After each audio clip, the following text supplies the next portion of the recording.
Hello everyone, this is Caroline Vargas और आज हम कुछ नए इंग्लिश में वर्ड्स सीखेंगे, अपनी इंग्लिश को इम्प्रूव करेंगे, अपनी वोकेबलरी बेटर बनाएंगे ताकि जब भी हमको कहीं कॉन्वर्जेशंस करने हो इंग्लिश में, चाहे वो ग्रुप डिस्कशंस हो, इंटरव्यूज़ हो या जस्ट अ फ्रेंडली टॉक, आप बेटर इंग्लिश, आप प्रॉपर इंग्लिश यूज़ कर पाओ ताकि आपके बारे में सामने वाले को एक अच्छा इम्प्रेशन हो। प्लीज़ रिमेंबर, ये वर्ड्स जो हैं, ये वोकेबलरी के वर्ड्स हमारे इंग्लिश के न्यूज़पेपर से लिए हुए हैं, one of the most leading newspaper से लिए जाते हैं और ये करंट टॉपिक्स में से होते हैं। सो आप इनको नोट डाउन करना मत भूलिएगा, इनके antonyms, synonyms along with examples एक तो नोट कर ही लीजिएगा, एक एग्जाम्पल, एंड देन इवेंचुअली आप जो है आप रोज़ अपना प्रैक्टिस के लिए एक एक वर्ड का एग्जाम्पल, चाहे कोई 5 वर्ड्स के एग्जाम्पल्स बना लो खुद या 10 वर्ड्स के एग्जाम्पल्स बना लो, ये आप कर सकते हो। क्योंकि जब हम किसी एग्ज़ाम के लिए बैठते हैं, चाहे वो एसएससी हो, बैंकिंग के लिए हो, रेलवेज के लिए, कोई भी एग्ज़ाम में बैठते हैं तो जो इंग्लिश में अनसीन पैसेजेस होते हैं वो अक्सर न्यूज़पेपर के आर्टिकल से लिए जाते हैं। एंड न्यूज़पेपर्स के आर्टिकल्स में कुछ वर्ड्स रेपिटेटिवली यूज़ होते हैं, रिपीटेडली यूज़ होते हैं, बार बार यूज़ होते हैं। तो अगर आपको इन वर्ड्स के मतलब पता है, इनके एंटोनिम्स, सिनोनिम्स पता है, तो आपको, आपके लिए मतलब इट विल बी, मतलब आप बहुत जल्दी से आप इनका आंसर्स दे सकते हो। It will all happen in a jiffy as you say, and नहीं तो आपको टाइम लग जाएगा, आप बार बार आपको इनके सेंटेंसेस पढ़ने पड़ेंगे ताकि आपको समझ में आए कि वो वर्ड क्या मीन कर रहा है उस सेंटेंस में।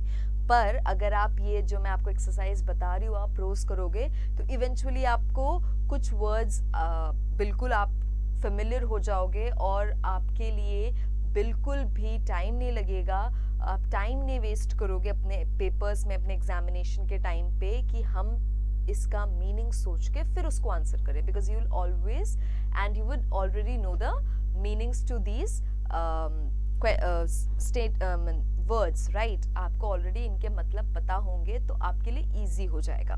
ऑल राइट, तो हमारा आज का पहला वर्ड है एक्सप्लिसिटली।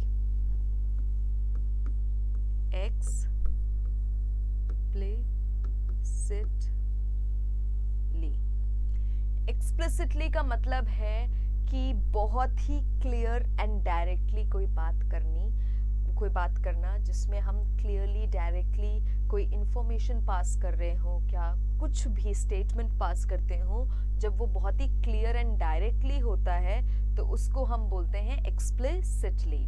ऑलराइट, इसके सिनोनिम्स क्या होंगे? इसके सिनोनिम्स होंगे एक्सप्रेसली,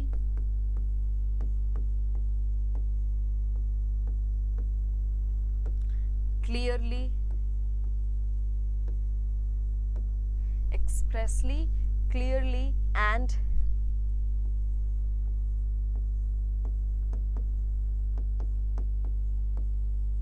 definitely।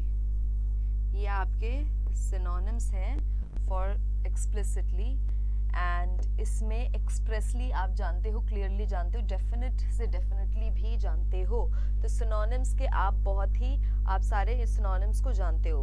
Antonyms क्या होंगे? Antonyms होंगे implicitly,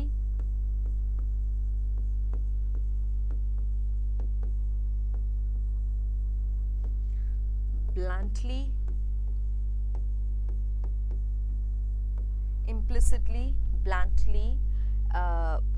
bluntly and aimlessly। just a second, blunt लिख दिया, blunt होगा, and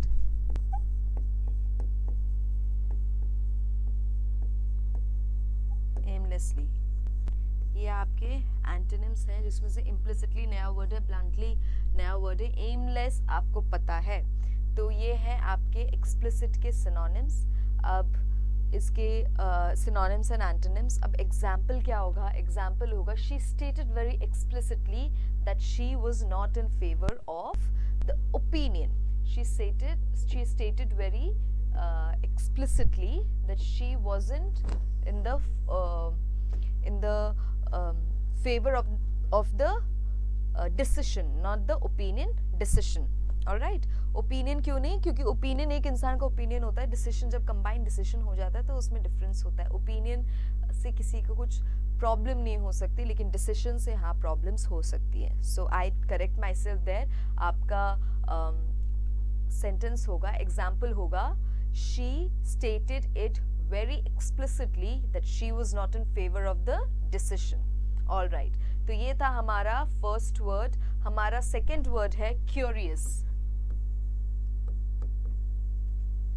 कई लोग ये वर्ड जानते होंगे, लेकिन कुछ लोगों को ये वर्ड नहीं भी पता होगा। क्यूरियस का बहुत ही सिंपल सा मतलब है, हम हिंदी में जो बोलते हैं जिज्ञासु, उसको हम इंग्लिश में बोलते हैं क्यूरियस। क्यूरियस का मतलब है किसी चीज को लेके बहुत ज्यादा मतलब ऐसे रहना कि आपको जानना ही है, आप बहुत इंक्विजिटिव हो, आप जानना चाहते हो किसी चीज़ के बारे में, एंड एक बहुत ही स्ट्रॉन्ग डिज़ायर है टू नो समथिंग, कोई चीज़ जानने के लिए, ये कैसे हो रहा है, ये क्या हुआ, वो जानने के लिए आपके अंदर जब बहुत ही एक अंदर से इच्छा है बहुत ज़्यादा, तो उस कंडीशन को हम बोलते हैं क्यूरियस।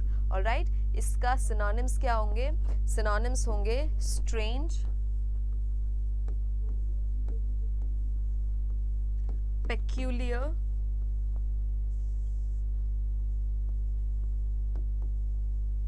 strange, peculiar, इसमें से आप peculiar जानते होगे। एंड थर्ड वर्ड है आपका unusual। तो ये आपके सिनोनिम्स हैं, जिसमें से peculiar एक नया वर्ड है और बाकी के दोनों वर्ड्स आप जानते हो। एंटोनिम्स क्या होंगे? एंटोनिम्स होंगे आपके disinterested,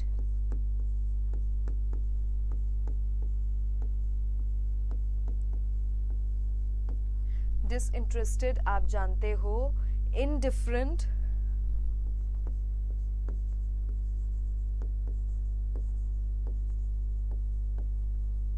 indifferent भी आप जानते हो।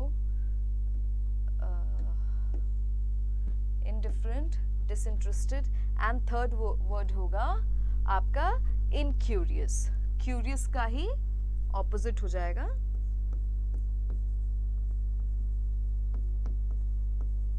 इनक्यूरियस। ये आपके एंटोनिम्स है, ठीक है। इसमें से एंटोनिम्स आप सब जानते हो, इंटरेस्टेड से डिसइंटरेस्टेड आ गया, डिफरेंट से इनडिफरेंट आ गया, क्यूरियस जो मैंने आपको समझाया उसी से इनक्यूरियस आ गया। सिनोनिम्स में आपके पास स्ट्रेंज, पेक्यूलियर एंड अनयूजुअल है, जिसमें से पेक्यूलियर एक नया वर्ड है जो बहुत कॉमनली यूज नहीं होता है। इसका एग्जाम्पल हो सकता है, she was very curious to know how the machine worked. She was very curious to know how the machine worked. Okay, तो ये था हमारा सेकेंड वर्ड। हमारा थर्ड वर्ड है लेजिटिमेट।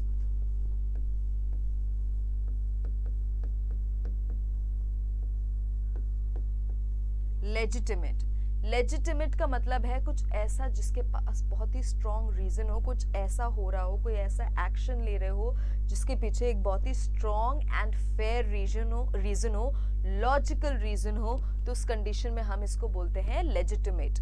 ऑलराइट, इसके सिनोनिम्स क्या होंगे? इसके सिनोनिम्स बहुत ही कॉमन है। Legal, lawful and valid. ये आपके सिनोनिम्स हैं फॉर लेजिटिमेट। ऑलराइट, एंटोनिम्स क्या होंगे? एंटोनिम्स होंगे इलीगल, एंटोनिम्स होंगे इलीगल, लीगल का ऑपोजिट, इनवैलिड,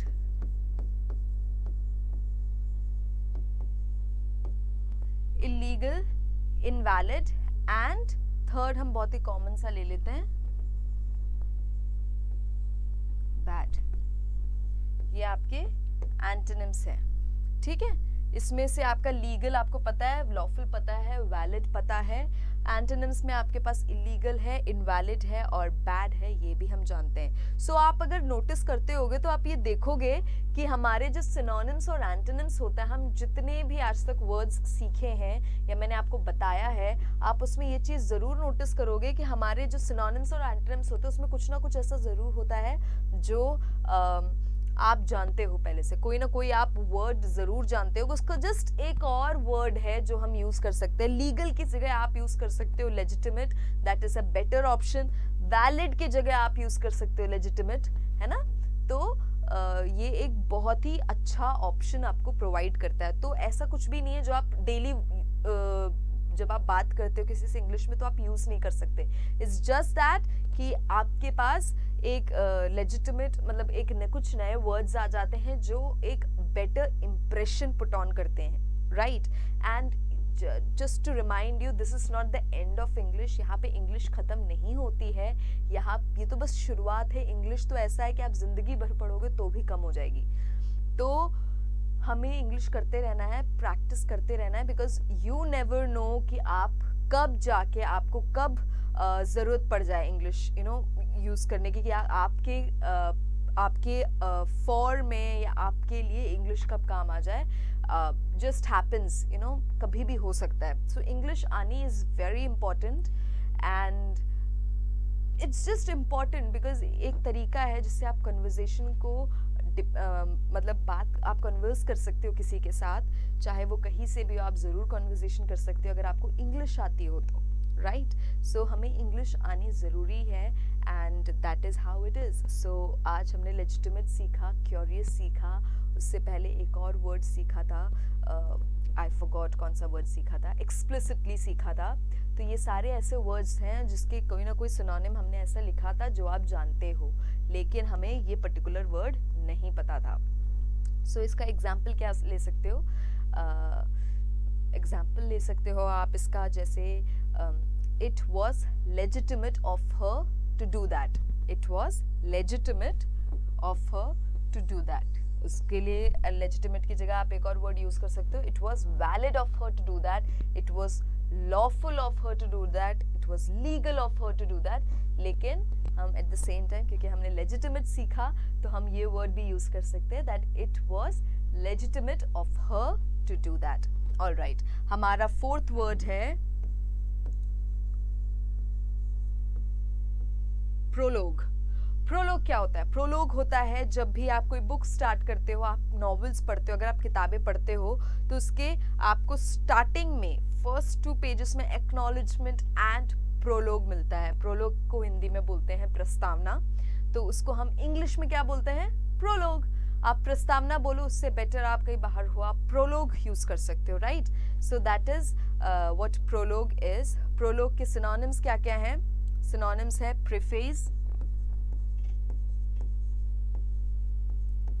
ये भी कई जगह यूज होता है प्रीफेस। इंट्रोडक्शन, ये तो आप सब जानते ही हो। इंट्रोडक्शन क्या होता है ये तो आप सब जानते ही हो, right. Okay wait, intro no introduction, okay. Preface, introduction and prelude.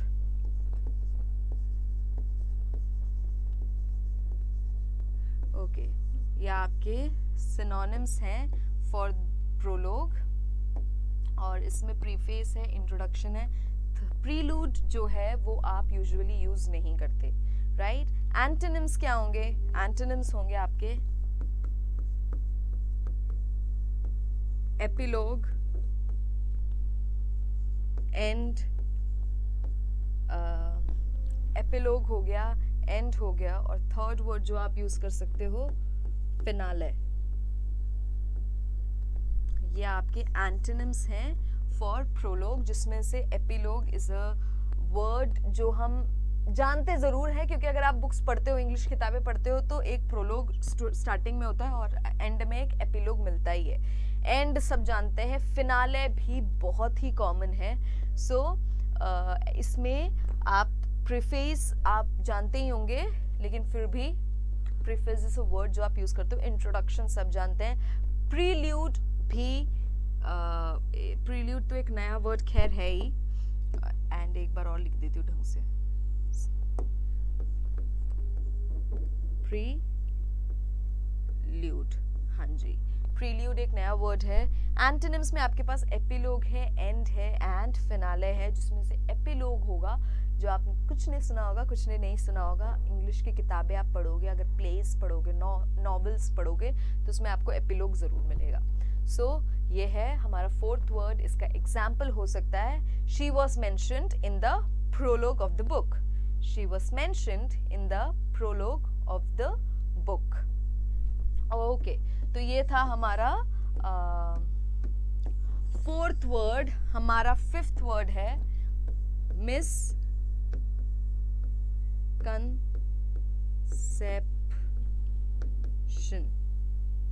Misconception, misconception का मतलब है कोई गलत इंफॉर्मेशन मिल जाना या कुछ भी ऐसा गलत आपको गलत इन द सेंस कि कोई मतलब मिस्टेक जो होती है ना, जैसे हम हिंदी में बोलते हैं गलत फहमी, कोई आपको गलत इन्फॉर्मेशन मिल गई या आपको कोई मिसअंडरस्टैंडिंग हो गई, किसी ने कुछ ऊपर नीचे कोई इन्फॉर्मेशन देते टाइम पे कुछ मिस्टेक्स हो गई, तो उस कंडीशन को हम बोलते हैं मिसकंसेप्शन, जिसको हम हिंदी में बोलते हैं गलत फहमी। और इसके सिनोनिम्स क्या होंगे? सिनोनिम्स होंगे, मैंने पहला सिनोनिम ऑलरेडी बोल दिया, मिस अंडरस्टैंडिंग,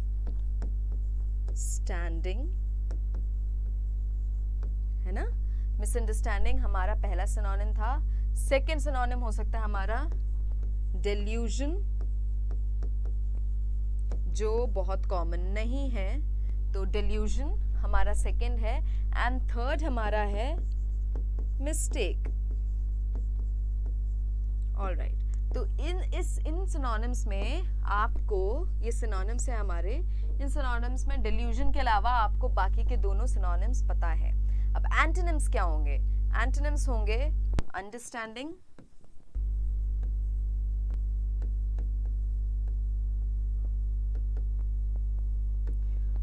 अंडरस्टैंडिंग हम सबको पता है। सेकंड है परसेप्शन,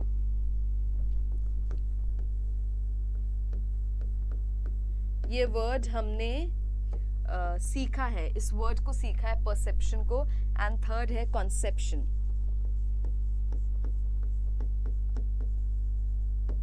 कॉन्सेप्शन ये हमारे एंटोनिम्स है।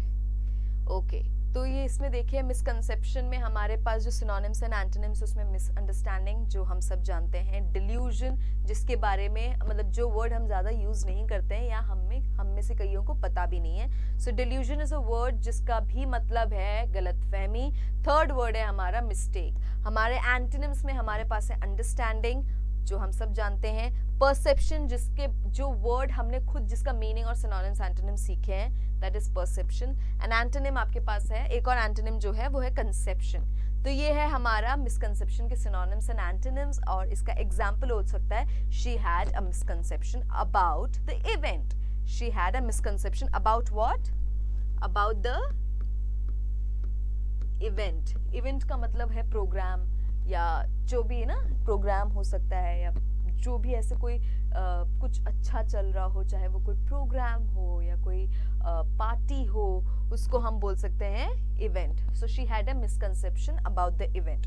सो आई होप कि आप सब जो हैं इन वर्ड्स को अपने कॉपीज में, डायरीज में, आप जो भी मेंटेन करते हो अपनी इंग्लिश को बेटर करने के लिए, आप उसमें लिखो और इनको आप रिवाइज करो। हमारे काफ़ी क्लासेस हो चुके हैं और हम रोज़ 5 से 6 वर्ड्स, हम जो है 4 से 6 वर्ड्स के बीच में हम सीखते हैं, तो काफ़ी सारे वर्ड्स हो गए हैं। मैं एक्सपेक्ट बिल्कुल नहीं कर रही कि आप सारे वर्ड्स रिवाइज करो, लेकिन आपसे प्लीज़ रिक्वेस्ट होगी कि आप कम से कम ना करते हुए 10 वर्ड्स रिवाइज करो और कोई 5 वर्ड्स के सेंटेंसेस बना लो ताकि आप फेमिलियर हो जाओ।